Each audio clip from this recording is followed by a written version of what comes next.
Mister মিক্সার্স world থেকে আমি রাশিক বলছি। চীন ভ্রমণের দ্বিতীয় পর্বে আমাদের গন্তব্য সাংহাই। চ্যানেলটিকে সাবস্ক্রাইব করে এবং এই ভিডিওটিতে একটি লাইক দিয়ে সাথে থাকুন।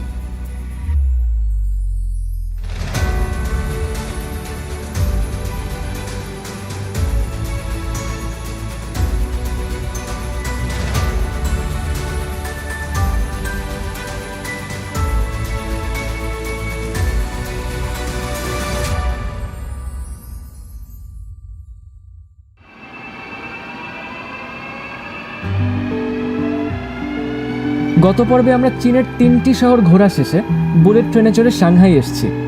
আমরা এখন সাংহাই হংচিয়াও রেলওয়ে স্টেশনে। ফ্লাইটে চড়ে আসলে স্টেশনের পাশে হংচিয়াও ইন্টারন্যাশনাল এয়ারপোর্টে নামবেন। চীন ভ্রমণে ভিসা ও খরচ সম্পর্কে তথ্যাবলী গত পর্বে দিয়েছি, না দেখলে দেখার আমন্ত্রণ রইল। আমরা এবার মূল শহরে যাব।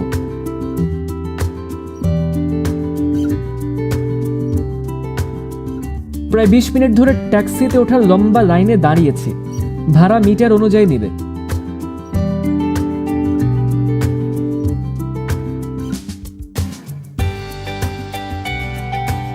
রিভার সাইডে আমার হোটেল পর্যন্ত প্রায় 25 কিলো পথ, 30 মিনিট লাগবে।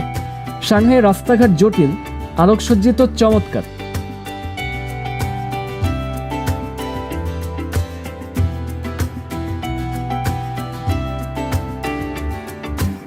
ট্যুরসোহ নামের একটি বাজেট হোটেলে 3 রাত থাকব। সর্বমোট $90 পড়েছে, নাস্তাও যোগ করা।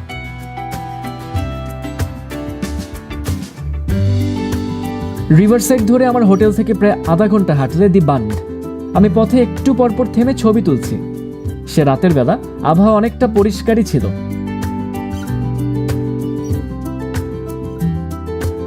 সাংহাই ভ্রমণে যাওয়ার আগে আপনাদের কয়েকটা জিনিস জানা প্রয়োজন।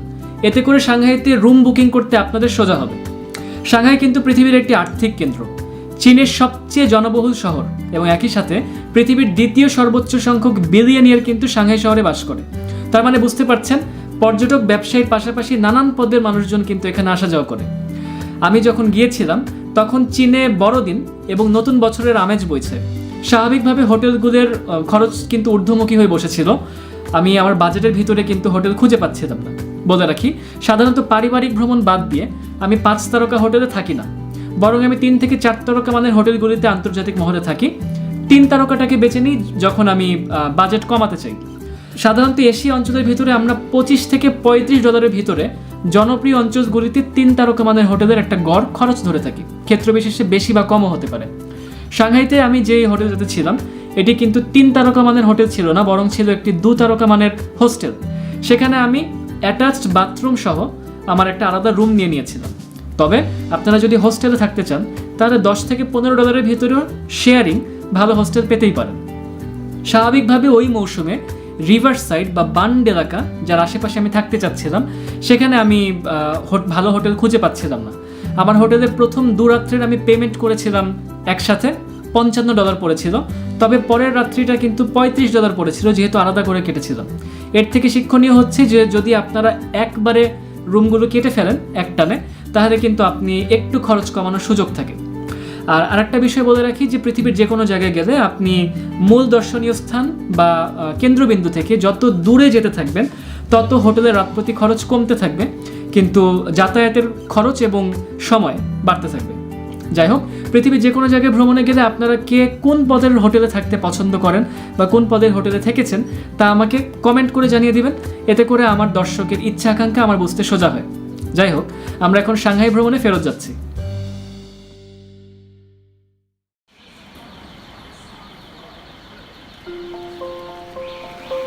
ভ্রমণের 4র্থ দিন সকালবেলা হোটেলের কাছে জিনজিয়া রোড মেট্রো স্টেশন থেকে ট্রেন নিচ্ছি। গন্তব্য পিপল স্কোয়ার। 18টি লাইনে 381টি স্টেশন নিয়ে 743 কিলোমিটারের মেট্রো সংযোগ পৃথিবীর দীর্ঘতম। দৈনিক 1 কোটির বেশি মানুষ বহন করে বাৎসরিক প্রায় 400 কোটি রাইডে মেট্রো দিয়ে আসছে। সাংহাই মেট্রোতে এক স্টেশন থেকে আরেক স্টেশনের সর্বনিম্ন গড় খরচ 3 থেকে 4 RMB ধরে নিতে পারেন।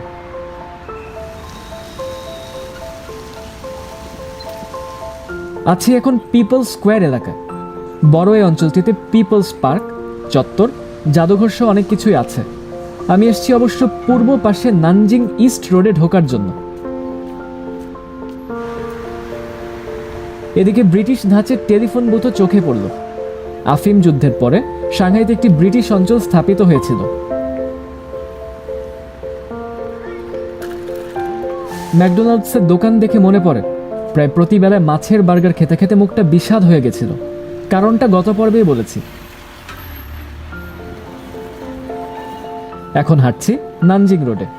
মূলত এটি নানজিং ইস্ট, আর উল্টো দিকে পিপলস পার্কের পাশে নানজিং ওয়েস্ট। তবে নানজিং ইস্টটি পথচারী পথ হিসেবে পৃথিবীতে সমাদৃত। 1 কিলোমিটার প্রাচীন সড়কটি কেনাকাটার জন্য এত জনপ্রিয় যে একে নিউ ইয়র্কের 5th অ্যাভিনিউ এবং টাইমস স্কোয়ারের পাশে স্থান দেওয়া হয়। ভিডিওতে দেখছেন 1901 সালের একই রাস্তা। অনেক আগে থেকে এই পথটা জনপ্রিয় ছিল।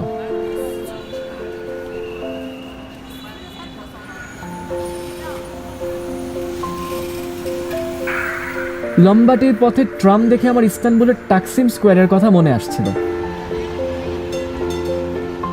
এটি ইস্তানবুলের সেই জমজমাট পথ। তবে সাংহাইয়ের পথটি আরও রঙিন ও জমজমাট। কেনাকাটা, খাওয়া দাওয়া, বিনোদন সহ অনেক কিছুর জন্যই এই পথ সমাদৃত। হালাল খাবার নিয়েও সমস্যা নেই। সুন্দর সুন্দর বিপণী বিতানও পাবেন অনেক। চীনে যে আপদের খুব বড় দাপট তা চারপাশে দেখলে আঁচ করা যায়। এই নানজিং রোডের নামকরণ কিন্তু হয়েছিল চীনের পুরানো রাজধানী নানজিং এর নামে। একে ধরেই পূর্বে এগোলে পৌঁছাবেন দি বান্ড।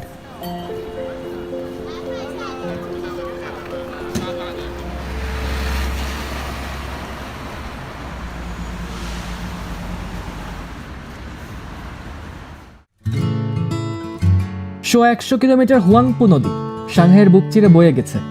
শীতের দিনে বৃষ্টির কুয়াশায় ছাওয়া নদীর পাড়ে এসেছিল। নানজিং রোড পাশে ফেলে হুয়াংপু মনিউমেন্ট, পার্ক, জাদুঘর ও লম্বা হাঁটা পথ ধরে দি বান্ড এলাকাটা চমৎকার। আমি সারাদিন আজকে নদীর এপারেই ঘুরব, রাতে রিভার ক্রুজে উঠব।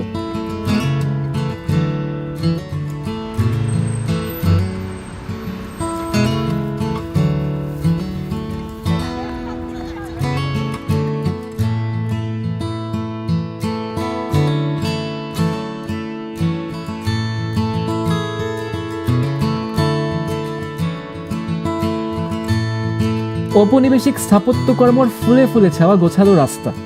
পৃথিবীর সবচেয়ে আকাশচুম্বী একটি শহরে প্রকৃতির ছোঁয়া রাখা হয়েছে।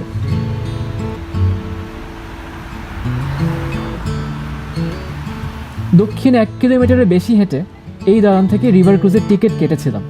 রাতে এদিকেই আসবো।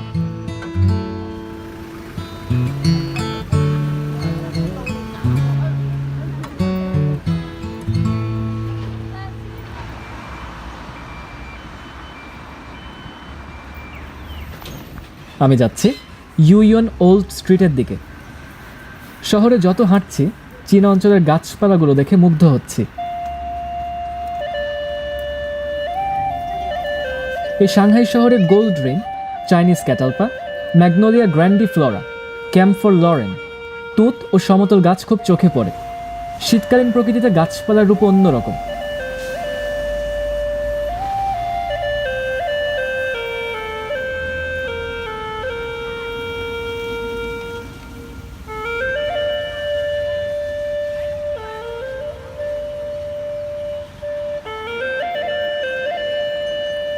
চলে এসেছি ইউইয়ন ওল্ড স্ট্রিট বা চীনা ভাষায় ইউইয়ন লাওজিয়ে।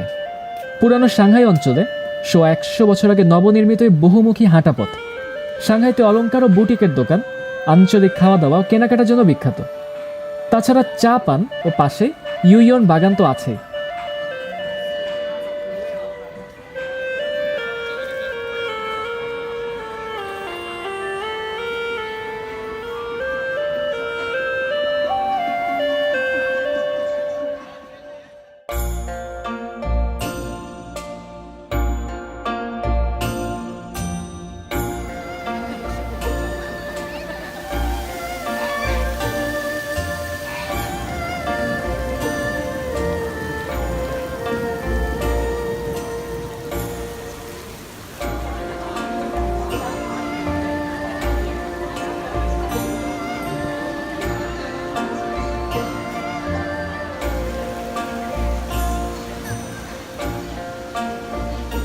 চীনা ভাষায় ইউ শব্দটির অর্থ প্রীতিকর বা সন্তুষ্টিসূচক।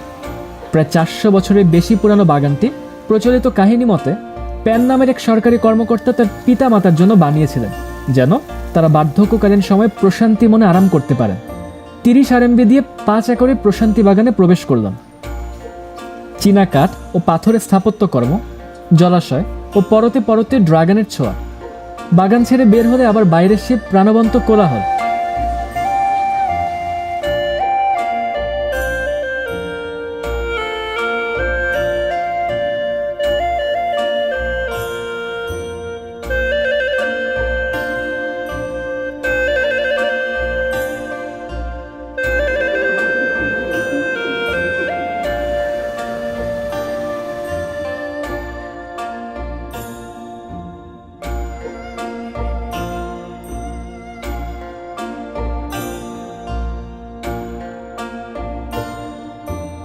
ওই যে বড় জলাশয় দেখা যাচ্ছে, এখন নদীর পাড়েই যাব, ক্রুজে ওঠার পালা।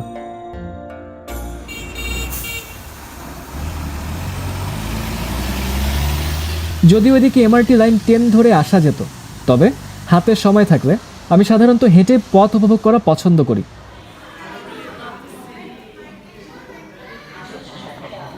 ক্রুজে উঠছি। বলে রাখি, প্যাকেজ ভেদে ক্রুজ আপনাকে প্রায় আধা ঘন্টা থেকে কয়েক ঘন্টার ভ্রমণ গাইড সেবা দিবে, আর ফেরি শুধুমাত্র ওই পারের গন্তব্যস্থলে পৌঁছাবে। আমি 120 RMB দিয়ে 50 মিনিটের ক্রুজ টিকিট কেটেছি। এতে কোনো খাবার বা পানীয় যুক্ত নেই।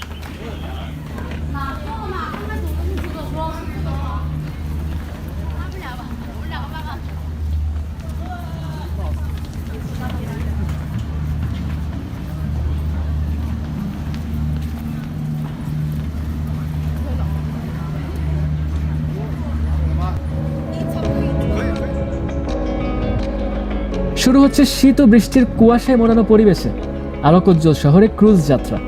হুয়াংপো নদী ধরে ঘুরে বেড়াবো।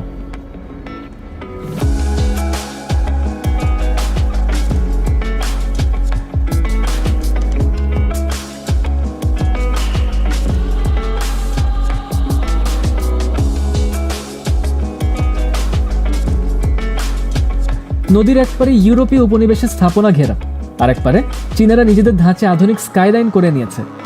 হুয়াংপো নদী এ শহরকে 2 ভাগে ভাগ করেছে, একটি পুডং আর একটা ফুশে। রিভার ক্রুজে মাইকিং করে বিভিন্ন স্থাপনার সাথে পরিচয় করিয়ে দেওয়া হয়।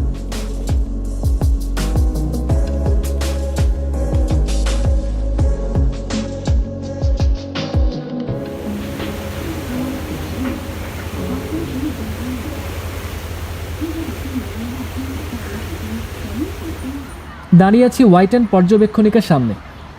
আমার প্রচলিত ভ্রমণ রীতি অনুযায়ী একটু রাত পর্যন্ত ঠান্ডা শহরের আমেজ উপভোগ করব।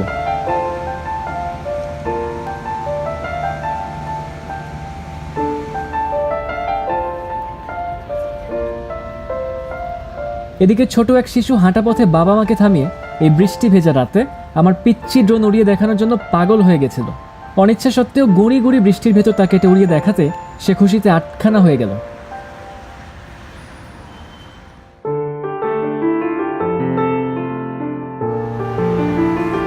সাংহাইতে অনেক জায়গায় দেখলাম ট্রাফিক সিগন্যালের বাতি শুধু স্ট্যান্ডগুলি থেকে নয়, সাথে রাস্তার ফাঁক থেকেও জ্বলে।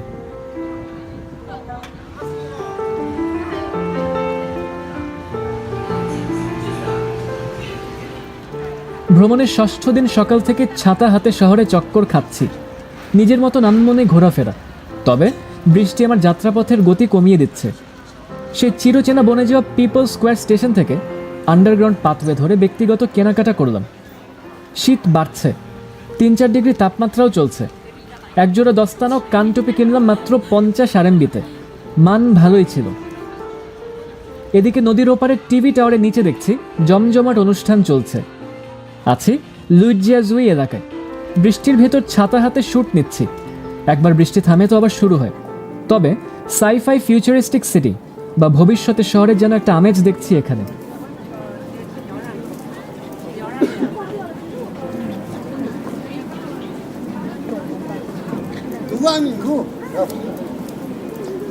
চীন ভ্রমণে একটি সমস্যার কথা বলছি এবং সেটা সমাধানও দিয়ে দিচ্ছি।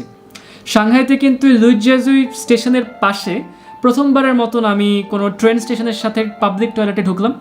গত 6 দিনের চীন যাত্রায় কিন্তু আমি কোনো বড় শপিং মলের গোছানো টয়লেটে অথবা আমার হোটেলের টয়লেটে প্রবেশ করেছি, তবে প্রথমবারের মতন ট্রেন স্টেশনের সাথে পাবলিক টয়লেটে ঢুকে আমার ব্যক্তিগত মতামত হচ্ছে টয়লেট ছিল ভয়ঙ্কর রকমের পরিষ্কার।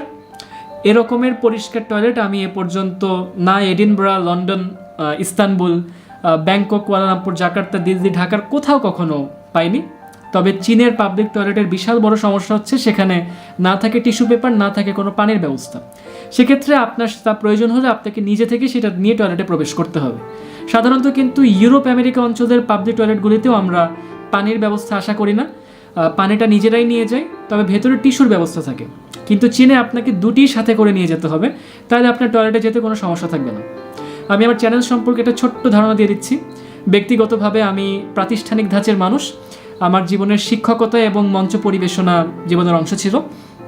আমার চ্যানেলে আপনি খুব মজা পাচ্ছেন, আনন্দ পাচ্ছেন, আমি খুব মজা করছি, এটি মূল প্রতিপাদ্য বিষয় নয়, বরং আমি কিছু শিখছি এবং আমার মাধ্যমে আপনারাও তা শিখছেন। তাই হচ্ছে আমার চ্যানেলের আসল উদ্দেশ্য। একটি পুরো পরিবার যেন একসাথে বসে পর্ব দেখতে পারেন সেভাবে পর্ব বানিয়ে থাকি। তাই আপনারা যদি একটু তথ্যভিত্তিক, গবেষণামূলক, প্রাতিষ্ঠানিক ধাঁচের ভ্রমণ উপস্থাপনা পছন্দ করেন তাহলে আমার চ্যানেলের সাথে থাকবেন, সাবস্ক্রাইব করে বেল আইকনটি চেপে দিবেন, বাকিদের কাছেও চ্যানেলটির কথা বলবেন এবং এটুকু মনে রাখবেন যে এই চ্যানেলে বাংলা ভাষায় উপস্থাপন করা হয়। যাই হোক, আমরা এখন একটু ওপর থেকে দেখব সাংহাইয়ের সবচেয়ে জমকালো ব্যবসায়িক অঞ্চলের একটি, লুজিয়াজুয়ে।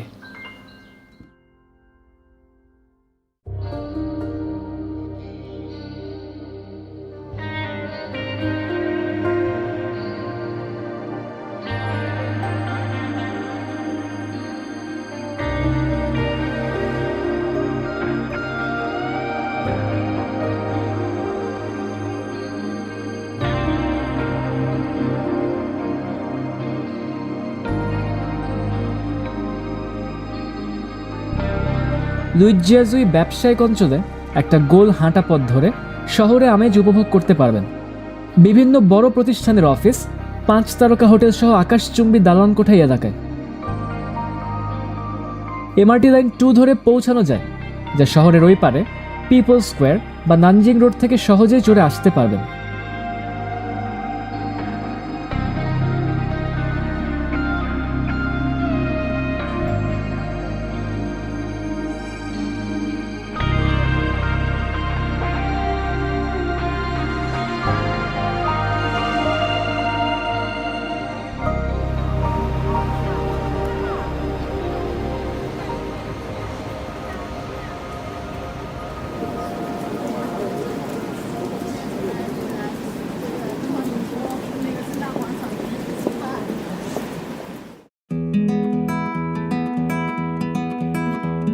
এবার আমার কাজ চকচকে শহরে রাত্রির আমেজ শেষবার উপভোগ করা।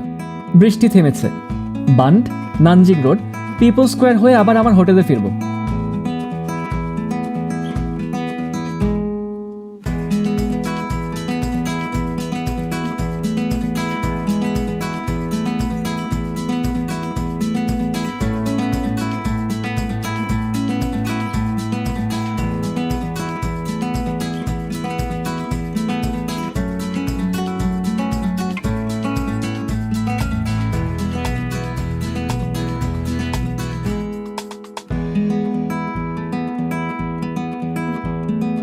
সপ্তম দিন সকালে শেষবারের মতন এসেছি নানজিং রোডে। আজকে অনেকটা পরিষ্কার আবহাওয়ায় দুপুরটা সাংহাই কাটিয়ার পর বেইজিং যাব।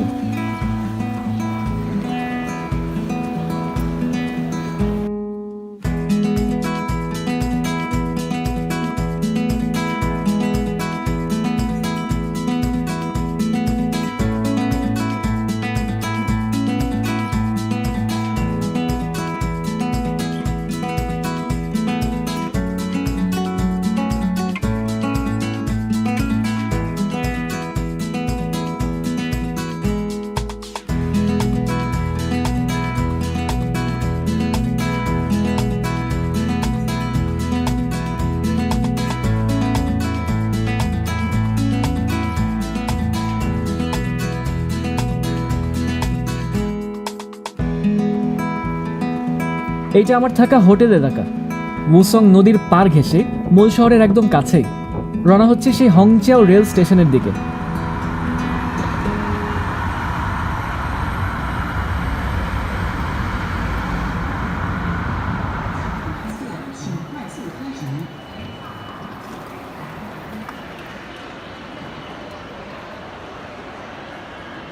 বিরাট স্টেশনে মেশিন থেকে ট্রেনের টিকিট কাটতে পারবেন। আমি 550 RMBতে এখানকার দ্বিতীয় সর্বোচ্চ গতির ট্রেনটিতে উঠব। দ্বিতীয় বলছে কারণ আমি বিকেলের যে সময় ট্রেন ধরছি এটি ঘন্টায় 350 কিলোমিটার বেগে ছুটবে। আর অন্য একটি সংস্করণ আছে যেটি 400 কিলোমিটারের উপরে ওঠে, তবে সেই ট্রেনের সময়ের সাথে আমার সময় মিলছিল না। এই স্টেশনটি একদম ব্যস্ত।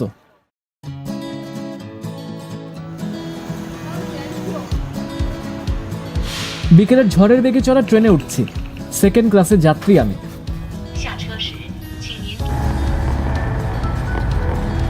প্রায় 1350 কিলোমিটার পথ 4.25 ঘন্টায় যাব। আপাতত ম্যাগলেভ ট্রেনের তালিকায় বাণিজ্যিক অপারেশনের দিক থেকে এটি পৃথিবীর দ্রুততম রেলপথ। আমি অবাক হচ্ছিলাম ট্রেনের পর্দায় প্রায় পুরোটা সময় ঘন্টায় 349 কিলোমিটারের বেগ দেখে। ট্রেনের ভিতরটা যথেষ্টই স্থিতিশীল ছিল।